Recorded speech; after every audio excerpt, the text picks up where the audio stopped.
Having worked with Jason already, we really liked that relationship. I think we had great chemistry together, and it was obvious that we needed to do another film to kind of take things a little bit further, I think, in the director-actor relationship.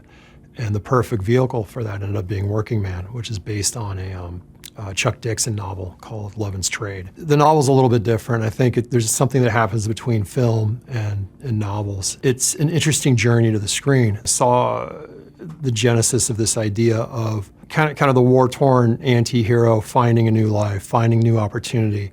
I just saw it as the perfect vehicle for Jason. There's something very real and very blue-collar about him.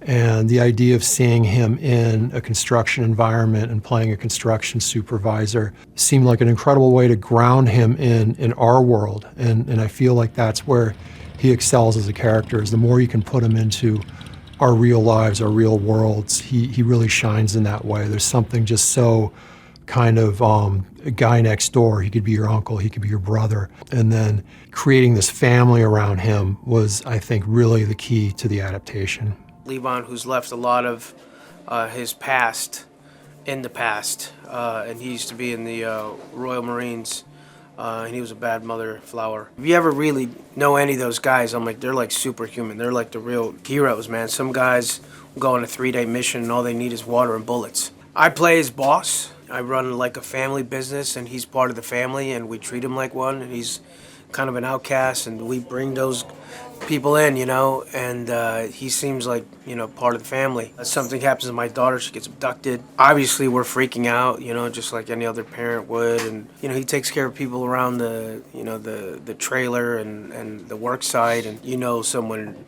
he's a badass. And with his type of skill, like, he can hunt people down. Gunny is a friend of Jason's Levon character. I think Gunny might call him Levon, but Gunny is a guy who's been on several, you know, sort of teams with him and has served with him. So they're military buddies, they're sort of brothers in arms. And I think he reminds him constantly of his sort of vulnerability and his limitations as a man. I think that's part of the reason for the character there, is to check him and to tell him that he's not immortal and that he's not perfect and there is collateral damage to his actions. Me and Jay have been mates for years, and we see each other every week. Our careers are very different. Well, obviously, we met on Lock, Stock, and we did Snatch together, and then we did Transporter 2, and we've done, I can just see him, he's outside, and we've done a load of different silly films together. But for the last sort of decade, we've not really managed to do anything together, and it's fun, you know. I mean, that's the honest truth about it, is that it's just fun working with Jay. And he's busy, you know, so it means I can spend a bit of time with him, which is great. So as soon as I met Jason, it was like, hey, how you doing? What's going on? You know, it was so cool. Like, where you from? You know, he's a very nice guy, very friendly guy. And you know, after watching most of his movies, especially starting from Snatch, you know, all the way to now, all the way to Beekeeper, it's been great. I enjoyed the training because I came from a basketball background, so I'm used to 4 or 5 hours practice every single day.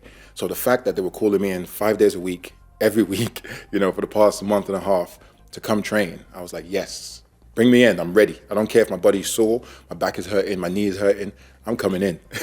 My first conversation with David was actually in stunts. I was it was my first day in stunts, so it was complete out of my element. I was sweaty and gross, and we're punching and kicking, and he just pops his head out. And it was my first time meeting him in person, so I go over there, and he says, hi, how are you?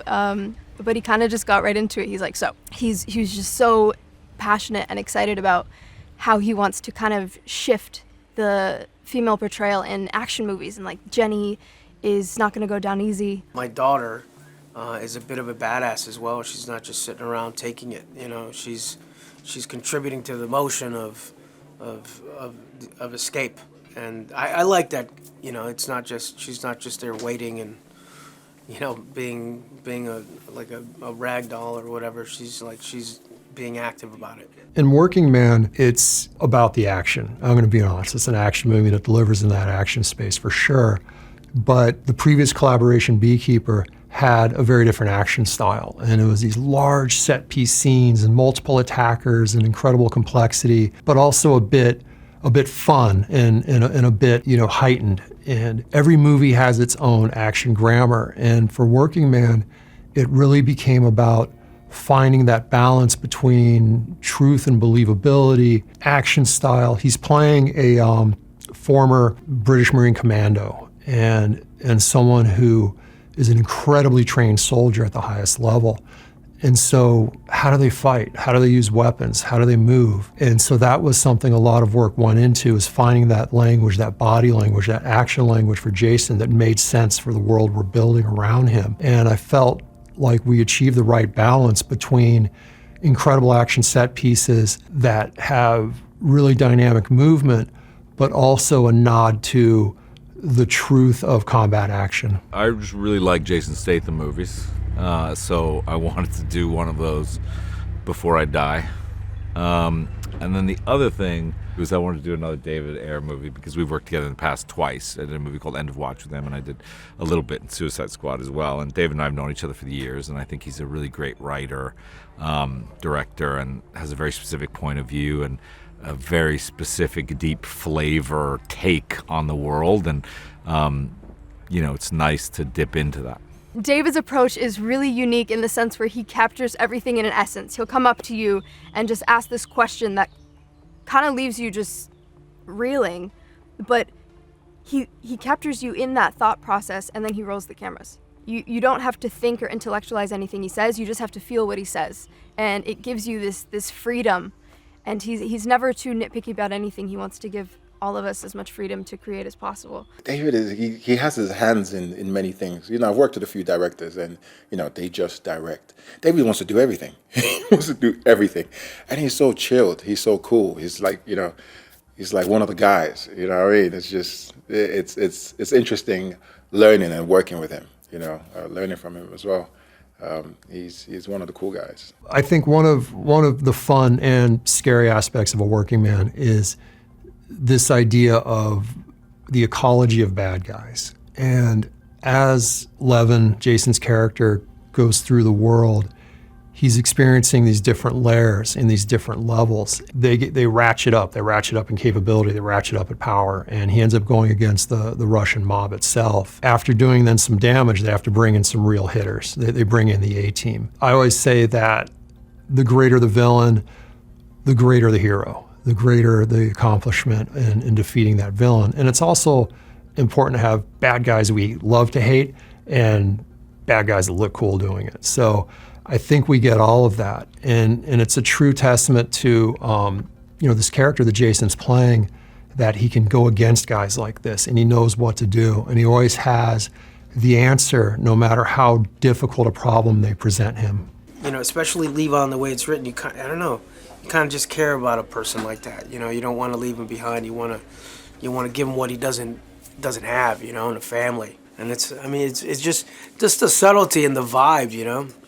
It's cool because I'm like, not a lot of people write that stuff. So you're always really appreciative when someone does. I think from the get-go, Jenny sees Levon as this teddy bear with a hard exterior, and I think she has fun trying to crack it open. She sees him in just his kind of same outfits, same demeanor. He never cracks a smile too much. And I think to her it's intriguing because she sees that there's a lot to him. And so I see it as almost a big brother, younger sister dynamic. And I think they later come to find that they have a lot more in common than they thought. Jason's journey in the movie is pretty interesting. It's a bit of the classic reluctant hero. Often in films we have what's called the inciting incident, which is really a character reveal. And in this case, it was some tough guy showing up to extort one of his foremen who he cares about. He's a great leader. He really cares about this extended family at the construction site.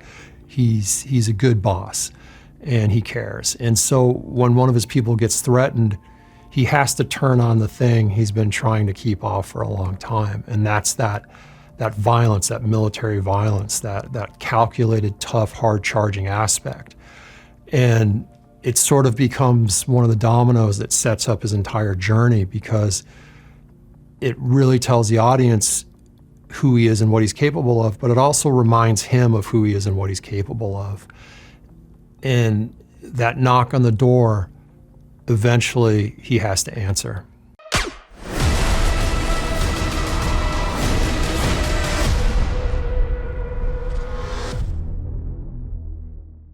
You do not know what you are doing! Don't worry, sir.